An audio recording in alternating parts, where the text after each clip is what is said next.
All right, y'all. Generational locking incoming. Fourth take. Not trying to do another one. My storage is low. I just had to delete a whole bunch of stuff. It's like I finally got to yap and finally started to get something going. Then boom. Anyways, we're in a new spot. Whole story, big old story there, but kind of cut to the chase. I left my grandma's and my dad's. I live back with my mom right now, and I'm very happy about it.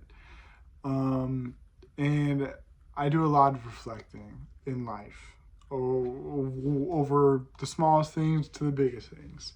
And I've been reflecting on this whole situation, which lasted around 7 months. That's how long I stayed down there.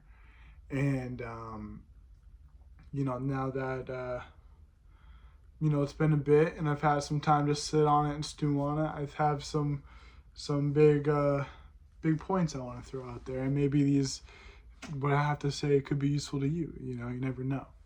But what I wanted to talk about is the importance of being open-minded and self-aware.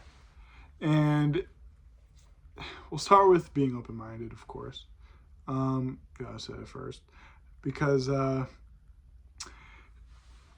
everything, we live in a world that we can't control, and it's you're just setting yourself up for failure if you're not enabling yourself, preparing yourself to roll with the punches of life.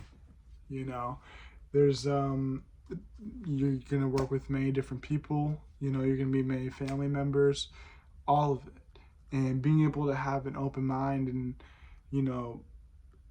not just because crappy example coming up. Just because I love Subway so much and somebody else is in love with Jimmy John's, don't mean we gotta be enemies. A crappy example, but the principle still stands. And of course, like many things in life, there's a balance to it. It's not mandatory that you're open-minded. Being a good person does not equal being open-minded, but it can certainly help, right? And so it's I don't know. It's in terms of I don't know. I don't want to quite get into the situation that happened. Not for the public. But yeah, just being open-minded can absolutely help you. I'm a very open-minded person, and I'm also very easygoing and kind. I don't want to toot my own horn and whatnot. But point is I've never had problems in the work setting, with coworkers, with family members, all of that. I'm a very level-headed. We can talk if we have a disagreement. I'm not going to yell at you. I'm not going to call you names. Let's have an intellectual conversation and get something going. That's me. That's my approach. And yeah, that's my little spiel on being open-minded. It's very important. Yeah, and again, like I said, it's like everything in life. There's a balance to it. You don't want to be too much. You don't want to be not enough. So yeah, just maybe think about that.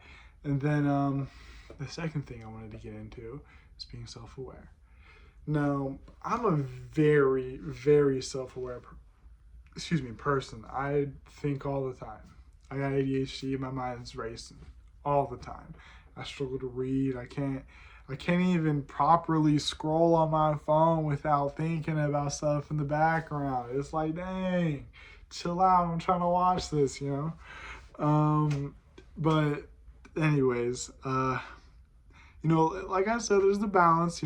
I do think I'm a little excessive with it, but I think it also kind of comes with this territory of, having ADHD and just, being a big thinker. And I enjoy it. I enjoy, I'm curious about the things I think about. I think about the psychology. Why do people do the things they do?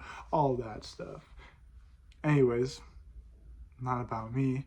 In terms of being self-aware, I do think it's important to just, ask yourself questions, reflect. What can I learn from this? Could I have done this better? Should they have done this? Should I accept what they're doing to me? Should I put up with it? Being able to zoom out and have that bird's eye view, it's important. For example, we'll use a relationship example, okay? Let's say you're in the smack dab middle of crappy relationship. Shit sucks, right? Well, it's not, whenever you're in that relationship, it's very typical for people to have rose-tinted glasses. They don't quite see what's going on. They're just so in love, blah, blah, blah, right? And I've been there. And something that's, I'm happy I went through those struggles and whatnot. It's great. You learned a lot. But sometimes, to help kind of get you out of those struggles, if you're struggling, is I guess just ask yourself the question, if I was someone else, if I was a good friend of me, okay, a good friend of me, and I told myself all of the nonsense that's going on, what would me tell myself? What would I tell myself about my relationship? Would I tell myself that I should get the fuck out?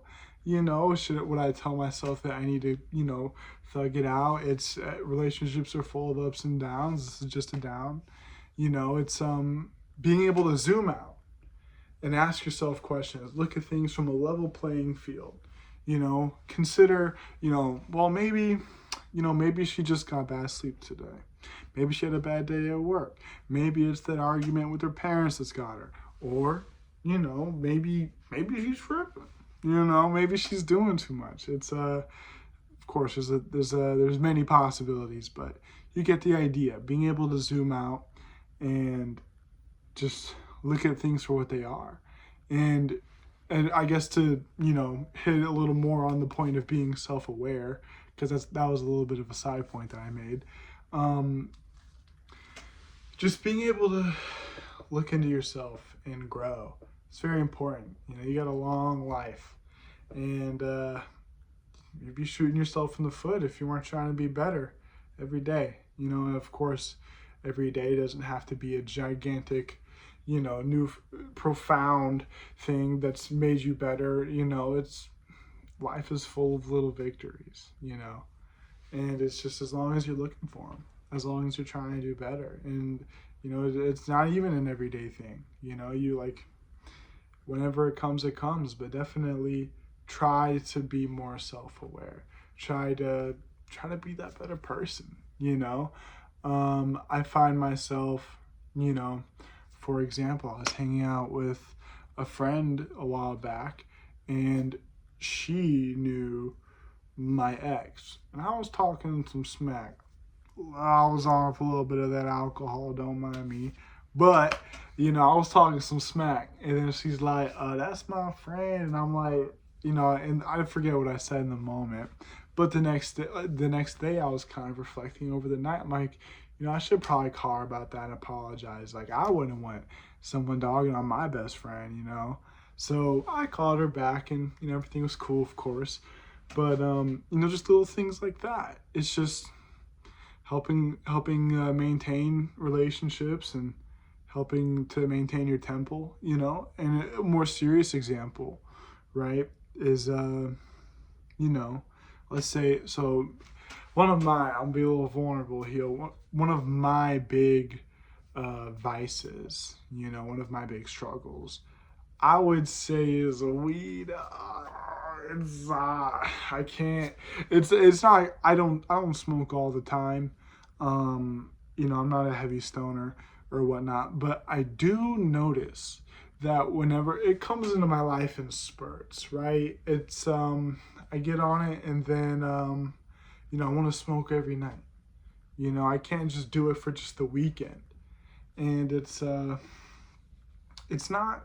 good, and being self-aware about it and seeing the problem for what it is, being able to identify that feeling, sets yourself up for success for the future, and you know, that's a very personal one, but you know, I'm willing to throw it down for the sake of the cause.